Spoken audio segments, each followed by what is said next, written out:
Hello, and welcome to Cut the Chit Chat, a podcast that gets to the point with people I find interesting. I'm your host, Anna Moyers, and this episode is coming to you from Kigali, Rwanda. With me today is my guest, Emily Koelling. Thank you for being here. Absolutely. So the reason I find you interesting is because of the way you love others. You love your family and you love the kingdom. I feel like you have such an open door policy to your home. I'm lucky to be included. You have endured so much and you have maintained such a loving perspective on life throughout it. You are an overcomer and an inspiration to others around you. So thank you for being here. Thank you. Thanks, Anna. Mm-hmm. So Emily, what brought you to Kigali? Yeah, so try to give you the short version of that. We have been here 3 years, about to start our 4th year here. Wow. And so my husband, we were both speech pathologists starting out. And along the way, Adam was able to start going on some short-term mission trips, started in Burundi, and just fell in love with East Africa. And it was in Burundi that he began to feel called to just ministry. Wasn't sure really what that was going to look like, but just started to pray through what that looked like for a change in career and being called to ministry. So he started taking some seminary classes to kind of get a better idea, and it's just always been in love with missions. And so I went on my first mission trip in 2014, and of course I began to just have a love for East Africa as well. He, shortly after starting seminary, went on full-time as the missions pastor at New Beginnings Baptist Church in Longview, Texas. He was there for 4 years, and about the end of that 4 years is when he and I together just started talking about, what is our what if?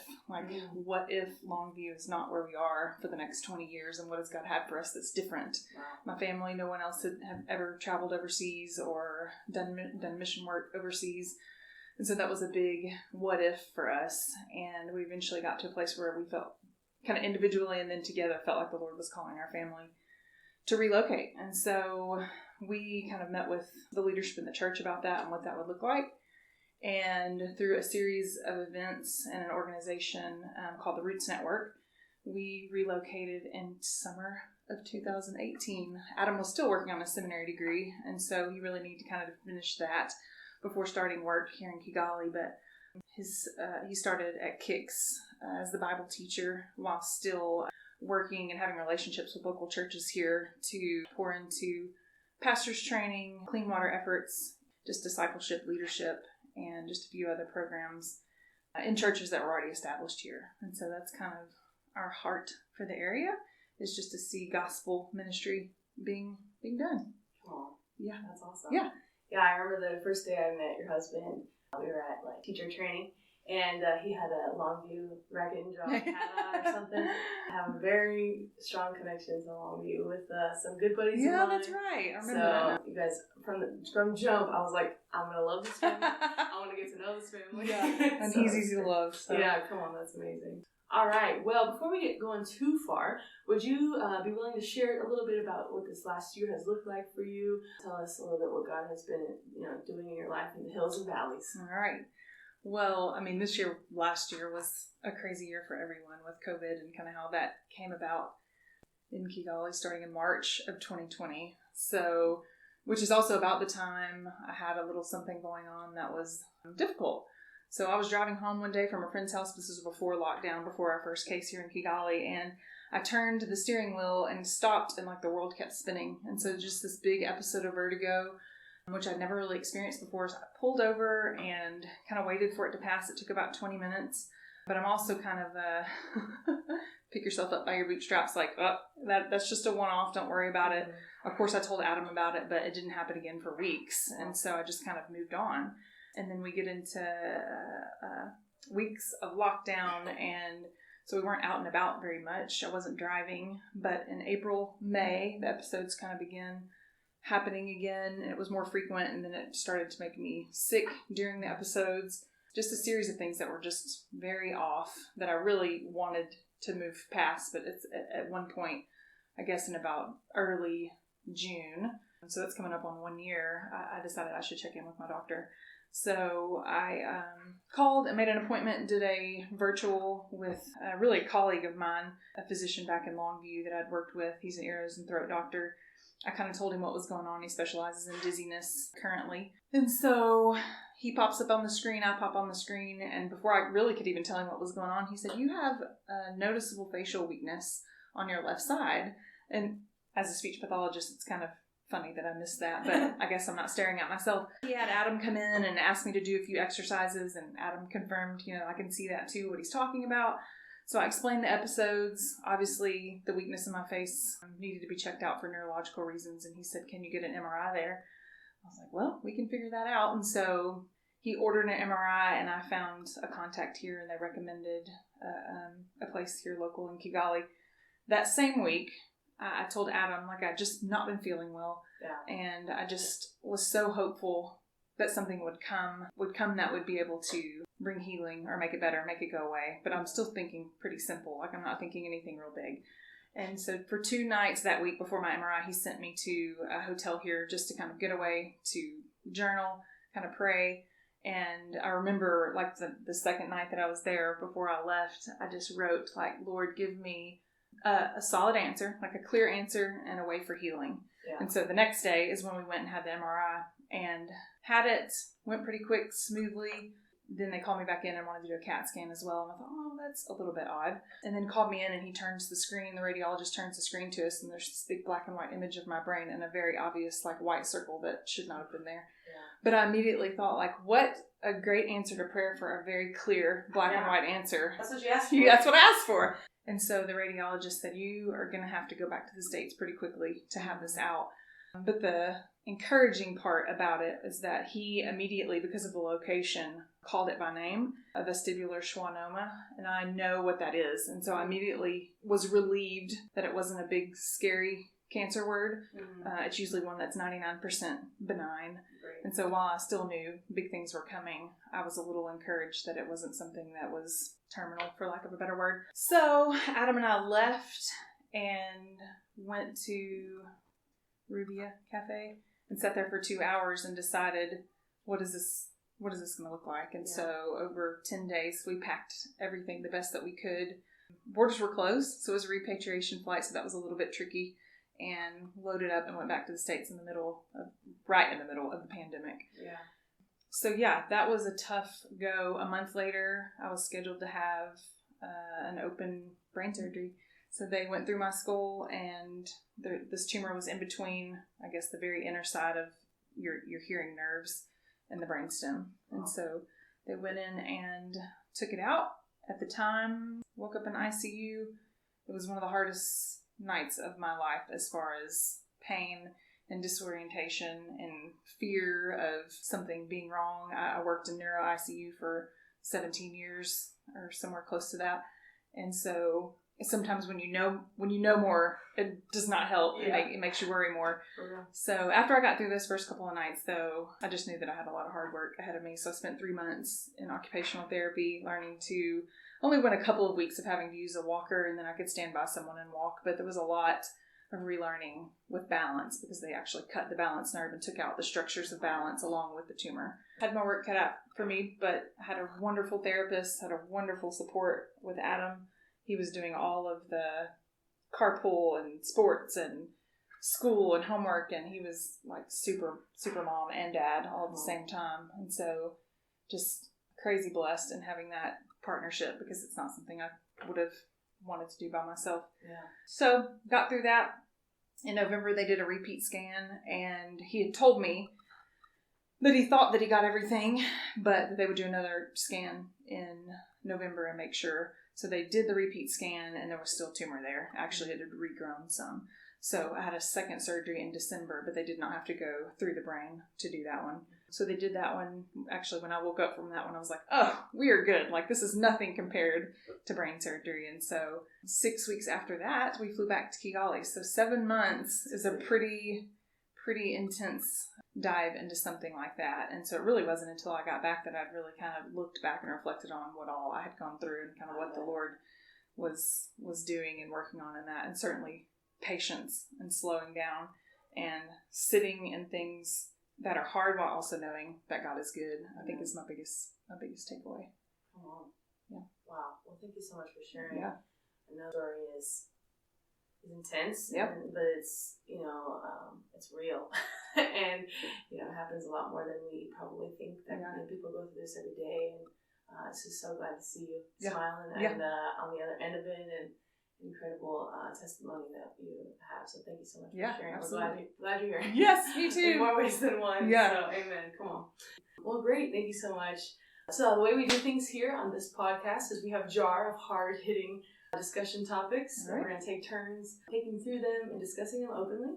Does that sound good? Yep, absolutely. Cool. Well, let's begin. Here we go. What do you do that makes other people happy? My best guess at that is, you kind of mentioned earlier, like opening my home. I love cooking for people. I love having people in our house. Trying to take note of when people are tired or need encouragement, and just being here with us. I think Adam is a great encourager and very fun to be around. So I think it's just like, I want my home to be a place where people feel welcome and refreshed. Yeah.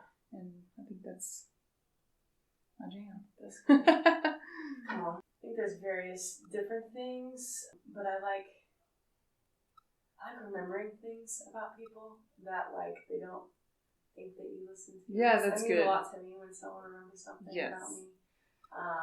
So if I can remember something about someone and then, like, incorporating into a gift or saying, hey, good luck on that coming up, I think that that's cool. So I don't really, I think one of my love languages to show is gift giving. But, that's good. It can become expensive and whatever, but I think, like, just showing up for people and remembering those little things and stuff. So when I can do that, I feel good about that. Yeah. But I love making people happy. Yeah. I feel real awkward when people try to make me. It is harder, to be on the receiving end. I have a really hard time receiving gifts. It's very awkward for me.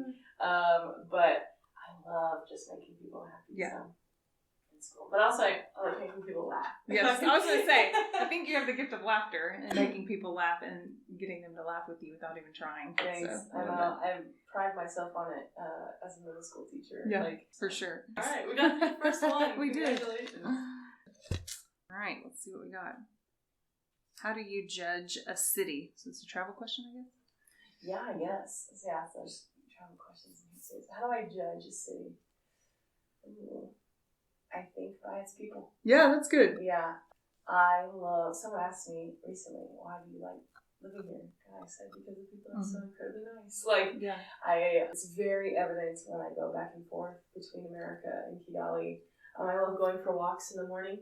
And in America, now granted, I live in a big city now. When I go to America, I'm not from a big city normally. But in Denver, I can walk for like 3 miles and scarcely anyone will say hello. Right. But here I can't walk 3 gates without saying hello to someone. So I think people here are very friendly. But, each of the cities that I have found that are, I love are just really nice people. Yes. How about you? I would say, I hadn't thought about this until just reading it, but I think I would have to agree with people. I was not, prior to mission work, really well traveled. And so the furthest place I was ever away from home was in Burundi. And that, people would ask that question, like, what did you love so much about Burundi? I think it's one of the 3rd poorest countries in the world.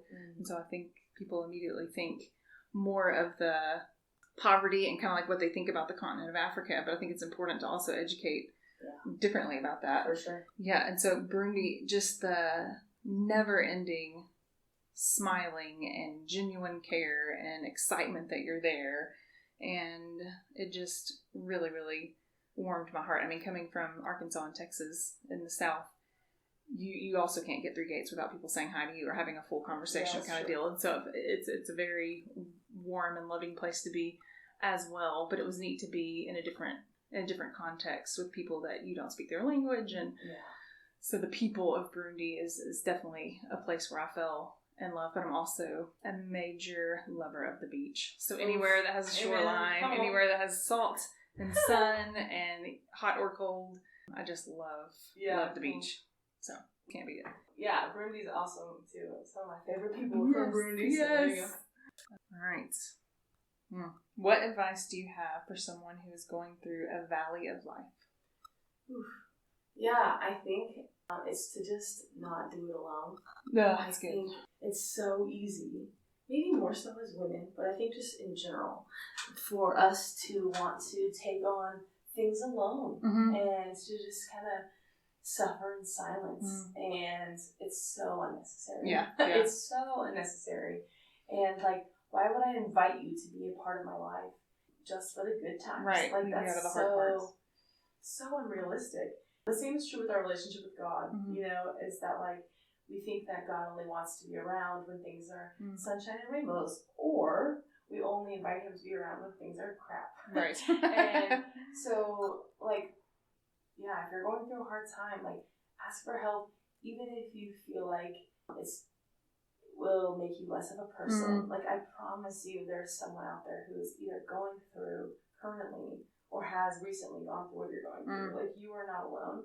And if you won't know unless you ask for help. And so I think that is massive. Yeah. Get help. Absolutely.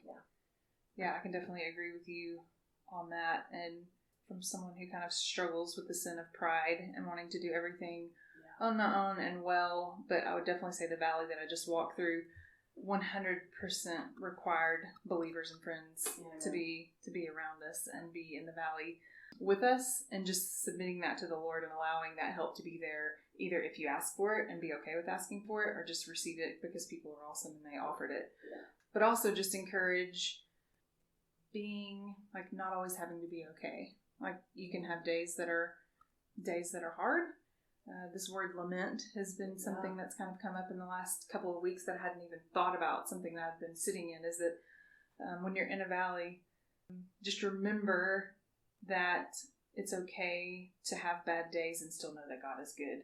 It's also okay to say it out loud. Like it's okay to say, "Come on, thank you for bringing me through a surgery that was super hard and having great therapists and having a great husband and great children," but also saying like, I'm still right now probably at about 85% as far as like my balance and my vision and nausea. And so there are days where there's lots of tears and it's hard because I'm this new normal and I didn't want a new normal, And so fine with the other normal. Right. I was great with my normal. And just facing the reality that, and my therapist, the occupational therapist told me this, like, when I said it, am I going to get back to normal? And of course, these days, like, what is normal anyway?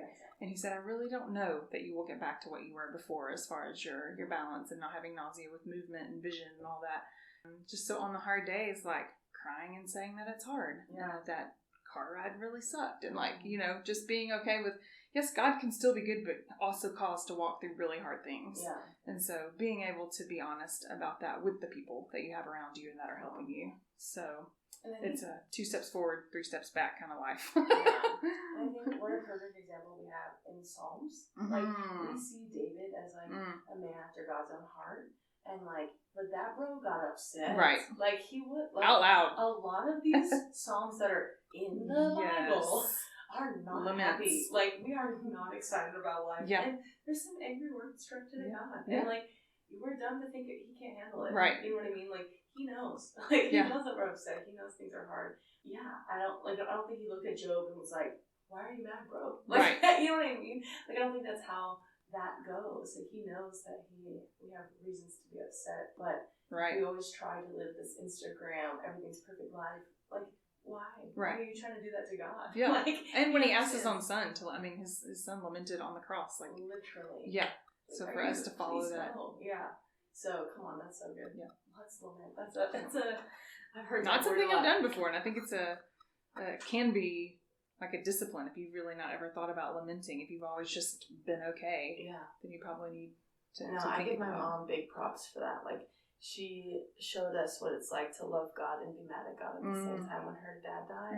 And it was intense. I have a whole new respect for my mother after watching that. But, she never stopped loving God, but she was definitely mad at him. Yeah. Like, you know what I mean? And so the same is true with like your own parents. Right? Like, your parents can get mad at you. You've never questioned their love for you. Right, absolutely. And so, like, I think sometimes we try to hide that we're mad. Yeah. It's like, he knows all of it. Let's be real. So, come on, that's great. Thank you.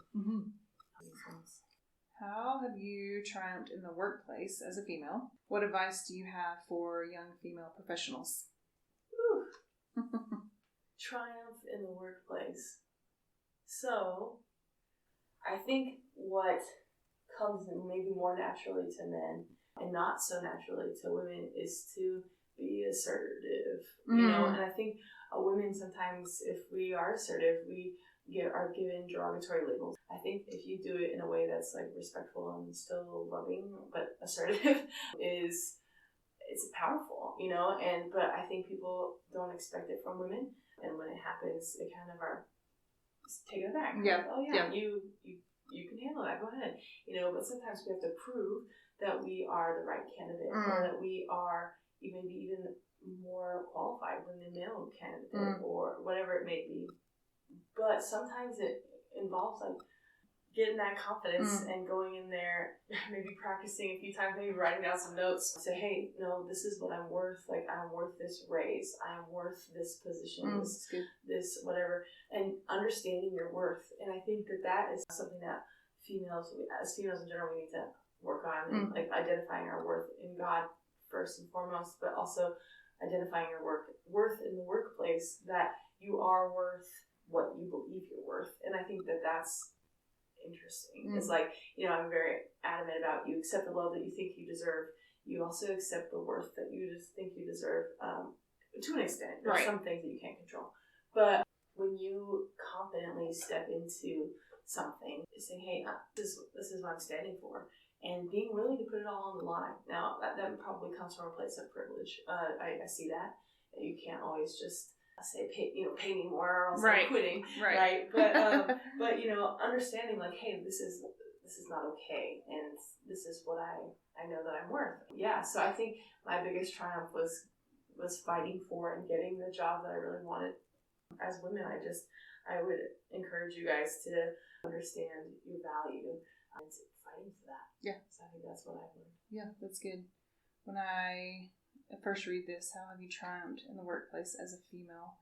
When I think of the word triumph, like I want to rephrase the question, like, how have I triumphed as a daughter of the King? Okay. Like, regardless.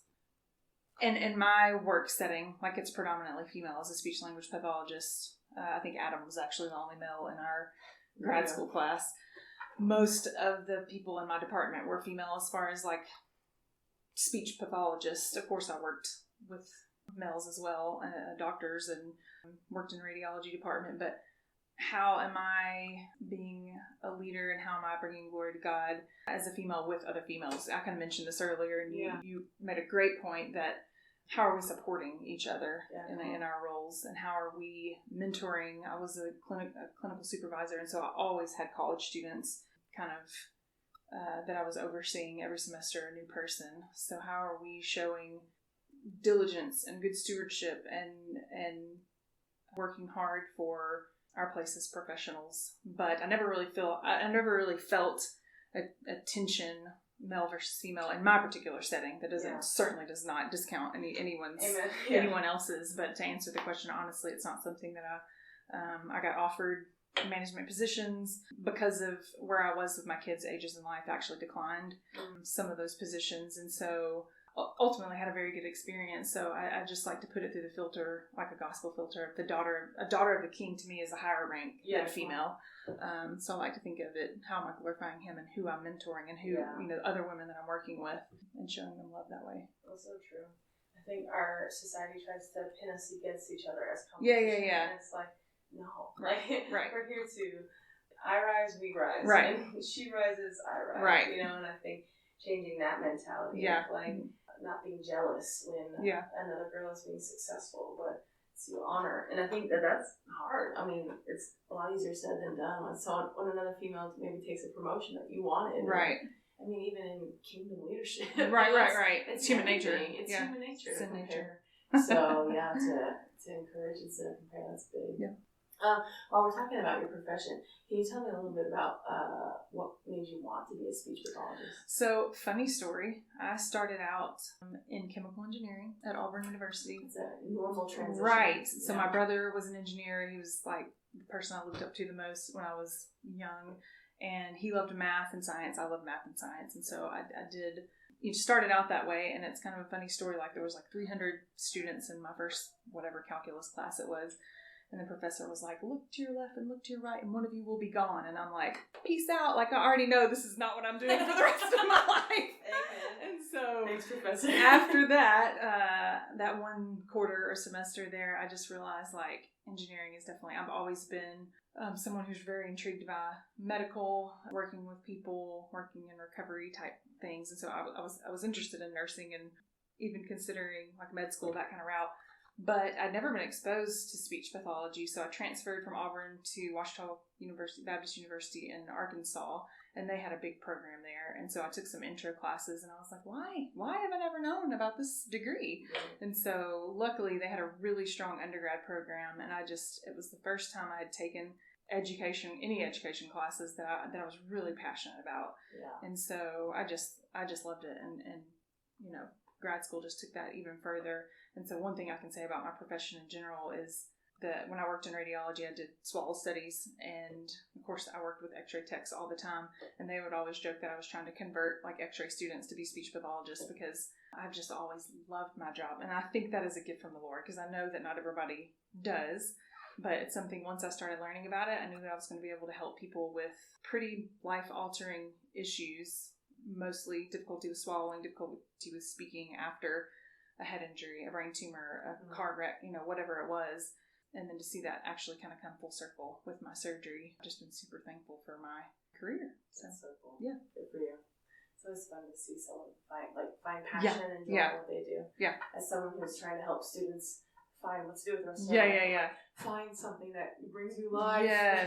And then you won't really work the rest of your life. Right, that's right. So, it doesn't feel like work. For sure. All right. So, the question says, what advice can you give to someone who is trying to support someone through a difficult situation? So, you know, you see you have a friend going through a big issue. What advice can you give people who are trying to love someone? Yeah. Do something. I would definitely say be there for that person. And I don't mean that like at a surface level. I mean, whether you know them super well, or they've been in and out of your life, or there's someone who is new to you. I think for me, like the greatest thing, or the most encouraging thing for me during my hard season, was hearing from people. It didn't matter if it was a Facebook message, a text, a phone call. I think a phone call goes a long way. A phone call and a prayer. Like I think we hide behind a phone a lot these days. Mm-hmm. And so pick up the phone and just praying for someone, to me, is like one of the greatest. And sometimes it's hard because you don't know, well, do they want me to call? Is this something they want to just share with their family? But I've found that you will never regret when you call and pray for someone. You'll never regret when you reach out and say, I'm thinking about you. How can I pray for you? Versus not reaching out to the person. Yeah. So I think regardless of what kind of crisis it is, we went through a season of pregnancy loss. And that one in particular seems to be where people just don't know what to do or don't know what to say. So I think silence is definitely not the best option. Yeah. I think checking in on someone, and the best way to do that if you don't know what to say to them is to say, how can I be praying for you? And then the ball's in their court, but at least you've reached out. Yeah. So I think just being there for somebody. It is it's awkward. It's hard to know what to say. I think you're right. Silence is not the best thing. Right. I think for me, you know, not really as being someone who's gone through tragedy, like personally, or hardship personally, but has been someone who's like experienced death or, you know, of others and stuff. I think it's just like avoiding cliches. Mm-hmm. And I think that sounds so obvious, but a lot of things that people have said have like kind of made things worse. Like when someone died, like, oh, they're in a better place. Yeah, I mean, there's definitely... Yeah, thanks. That's not helpful. You know what I mean? And I think it's just like something I like to ask people is like, can you tell me your favorite memories of them? Like, if someone's talking about... That's good. You know what I mean? Or like, you know, how do you want to honor them? Or, you know, I don't know. That's good. Ask them questions that are non-threatening, that are meant to bring joy. Yeah, that's good. Like, can you tell me a time that you had... But then that was fun. And so that's what I go to when I have a student who is experiencing loss. But I mean, I was 16 when my close friend died, Sam, and I still remember this one guy who was my close friend. He just, but like, she's in a better place. I'm like, that was 14 years ago, and I still remember that was a really dumb thing that you said. Right. Like, I was like, this was like the weekend after her funeral. Like, right. Get away from me.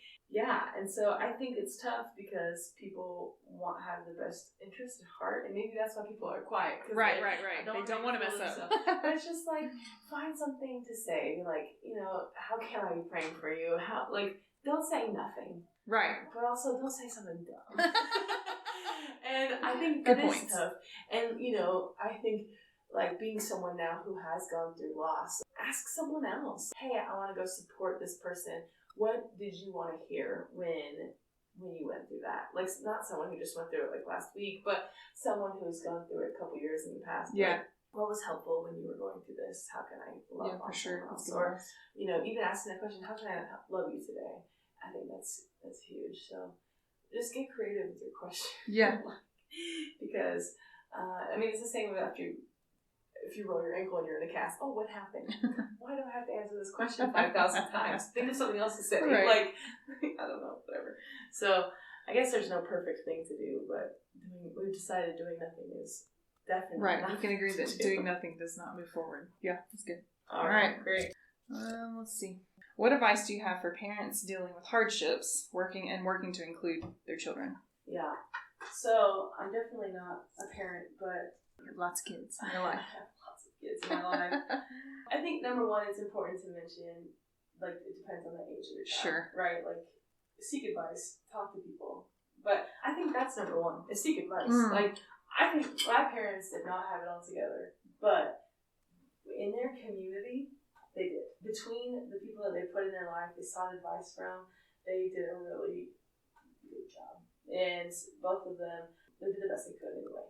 But they incessantly sought advice. Not in an unhealthy way, but like they were always praying about something with someone else. So, number one, ask for help. Yeah. Like, whatever.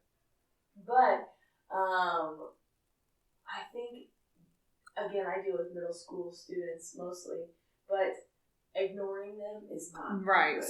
It's like, include them as much as you can. I was even watching Grey's Anatomy, and spoiler alerts, Meredith Grey is sick. So her children were left out of the process. Like, they knew that she was sick, but they never got to talk to her, see her. And it was almost more damaging for her children, than if they would have just talked to them. And the same is true with your kids. Like, I think people underestimate how much our kids can feel and how much our kids understand and pick up on. So just invite them to the table, using knowledge of what is too much and what's the right amount. But like, when you ignore them and disclude them, I think that almost can create more trauma than just being straight up with them. So that's what I've noticed. Include them. Yes. Allow them to be a part of the process. Yeah. Because if not, you're going to invoke shame against the sadness process or awkwardness or secretiveness. It's like, no, we need to be more forthright with our feelings. Yeah. I think so. How about you? Yeah, the same, like just you saying the words include them. So obviously with our last year, how do you tell your kiddos you have a tumor and you're going to have it out and it's going to cause mommy to be a little bit different at first. And but exactly that. I think you don't want them to hear it from someone else, or you don't want them to hear false information that mom has a brain tumor and it's cancer when it's not. Yeah. And so we actually took the images and showed them, circled it, had them ask questions, just, said this is something that's growing, that's not supposed to be there, and we're going to have surgery, but mommy has a really great surgeon and we feel confident that I'm going to be okay on the other end, but it's going to be hard, that there are going to be times where you're going to be away from me for 10 to 15 days and that I'm not going to be able to do a lot of things that I was able to do. And I think that just the honesty also invites good questions from them. Yeah. Why did this happen? What caused, and then you can even get into some more spiritual conversations that way. And so, I just think including them, and even in this transition of missionary life, while obviously Adam and I seek the Lord and His guidance on our next steps, like we just renewed for another 3 years. After this 3 years, what's that going to look like? Well, Abbott will be finishing 9th grade or in the middle of 9th grade, but including her in the conversation of what's next for us? Are we going to be here for high school? Are we back in the States for high school? And that doesn't mean that she's going to make those decisions. Yeah. But we never want to look back and say, Mom told me this is what we were doing for my whole life. And so just that you hit the nail on the head. Thanks. Yeah, and that's, I think, massively important too. My parents did a great job on that. We moved so many times in my young growing up life. Each one was a conversation, not a instruction. Of course, the way my parents decided ended up winning, but at least it was in a way that I could come behind because I understood the thought process, and we were able to get there as a family. And so I think that's huge too, especially for our TCK, their culture kids families. Like, just include them in those conversations. Yeah. So anyway, that's great. Cool. Yeah. Here we go. Okay, how do you work to not be defined by your titles, whether that be your profession, like mom, wife, like whatever your titles in life are? How do you not be defined by them? I mean, I guess our ultimate goal is our identity in Christ. Yeah. I mean, who are we in Christ? And honestly, that can look kind of different in different seasons, because Adam was given this question a long time ago, but it's after we moved to Rwanda, and the person asked, do you like who you're becoming here? And we both kind of worked to reframe that question, because it shouldn't matter where you are. Yeah. Do you like who you're becoming in Christ? Yeah. And so just keeping that as a filter of, regardless of what my title is, what my season is, something, I think my hardest let go, like something that I was the most close-fisted about when we were called to relocate, was my profession. I had a huge identity in my job. I mean, because I loved it, and I felt like I had loved it, and I felt like I had a place there, and it's something that I did and that I did well. And now that was going to be my biggest let go, to move somewhere different. Obviously, I have a huge heart for gospel ministry and know that's what I was called to do differently. But it was kind of neat to see how the Lord asked me to let that go. So even when we first arrived, I worked as a speech pathologist the first year we were here.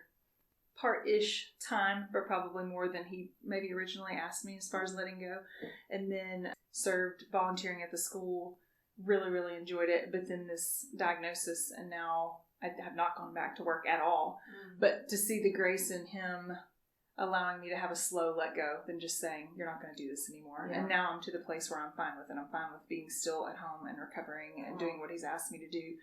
So really just what's our identity in Christ versus what's my identity at work, as a wife, as a mom. And I like those roles. I like the role of who I am as a wife to Adam, as a mom to the kiddos. But for, as a priority, what does my walk with the Lord look like? Because ultimately that impacts the rest of my identities. Whew, that's great. I want to be where you are one day. I feel like I too have gone on quite a bit of a journey. I am just so proud of how far I've come as a teacher. Yeah. It is not easy, and I knew as a kid I wanted to be a teacher. I did the dang thing, and I was pretty good at it. Yeah. I felt like. And so then, I packed up my life and moved out here, and I taught for the first year, and it was super cool.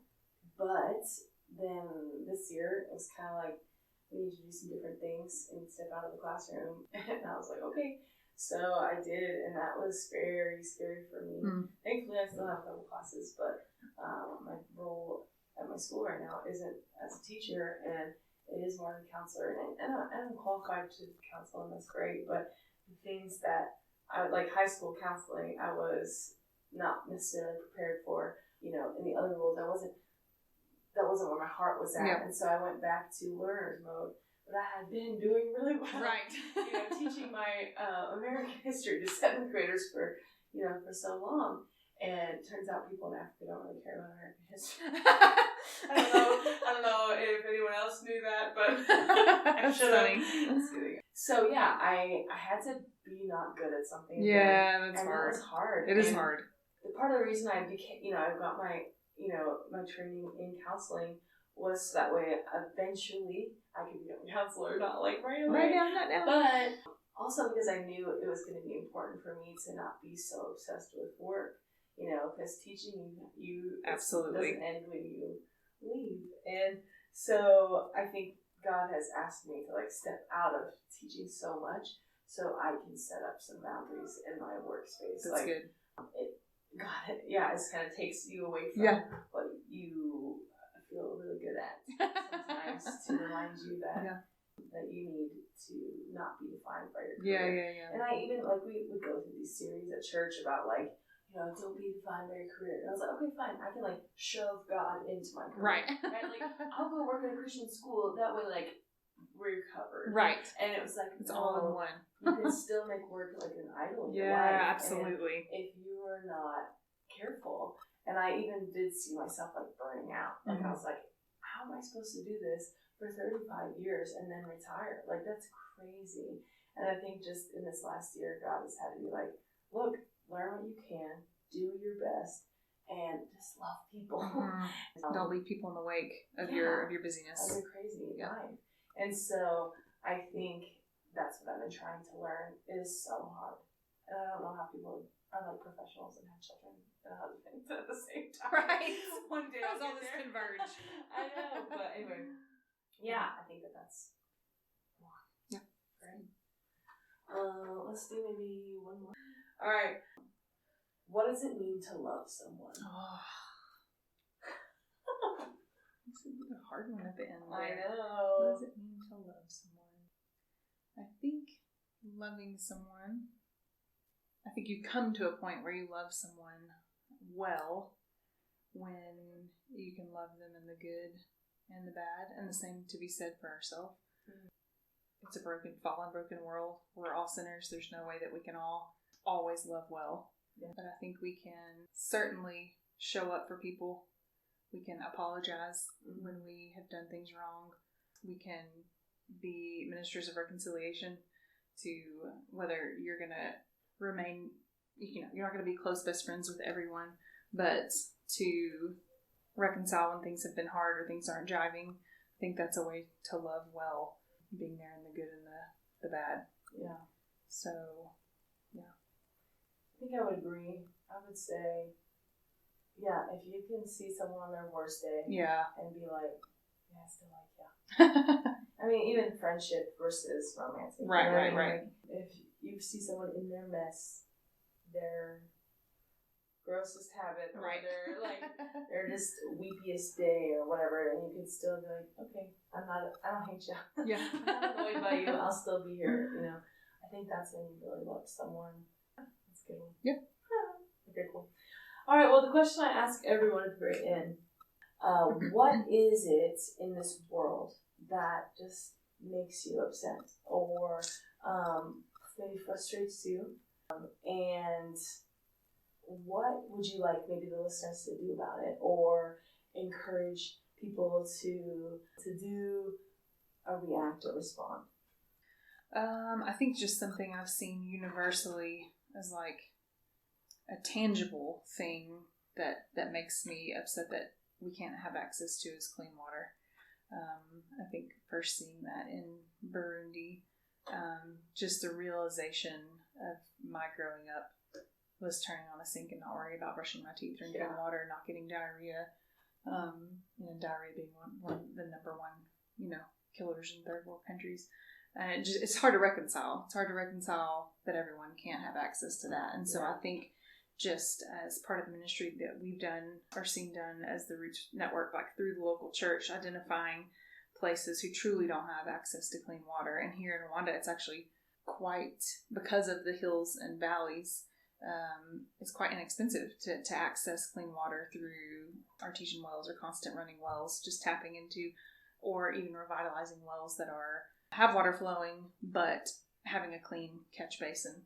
And so just to see something that is so tangible, like such a tangible, life-giving, health-giving gift to people is something that's been a real encouragement to me, but also, like you said, like a real frustration of how long and how much will it take to see, for our context, all of East Africa have clean water. Yeah. And it feels like a big process and project, but you can only take it on one water well at a time. So for us, something that's very important to us is if we're working in the area establishing a gospel ministry or discipleship or church, a water well in that area is super important to see those people be physically clean while also being spiritually discipled. That's great. And I would say that the second frustration would be seeing Christianity being made or a misunderstanding, like this legalistic list of checklist of religion, kind of like you mentioned earlier, do this, and you'll go to heaven. Yeah. Whereas we want to see churches and leaders teaching Jesus and the gospel and the characteristics of Jesus and his leadership, and just a better understanding of salvation is a free gift, not something that we worked for or earned, and that it's freely offered to us. So I think it's been neat to see the two actually come together, the spiritual discipleship and also the physical healing of clean and living water. It's kind of like something that's been can be a real frustration and a real encouragement at the same time, because you see small steps happening over time, but it takes a village. I mean, that obviously is actually a reality here, that it takes a village to make progress. Yeah. And so, just partnering with people here who are already doing things really well and not having to reinvent the wheel, using local people to source and do those water wells, using local churches that are already doing great gospel work, and just supporting that. So, is there a way that people who maybe don't live near where we live, where they can get involved with supporting this?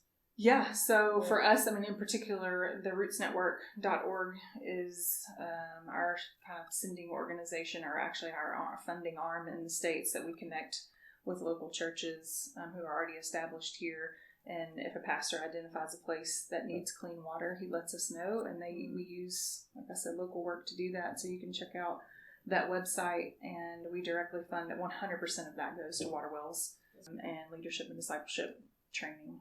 So well, that's cool. Thank you so much for sharing that with us. We're so grateful for you coming today. That's all we have for today. Thank you guys so much for tuning in with my guest, Emily Koelling, today. Thank you for being interesting and getting to the point with us. Thanks for thinking I'm interesting. So we'll see you guys next time here on Cut the Chit Chat with Autumn Warriors. Until then, make good choices, be good people, and remember, God loves you.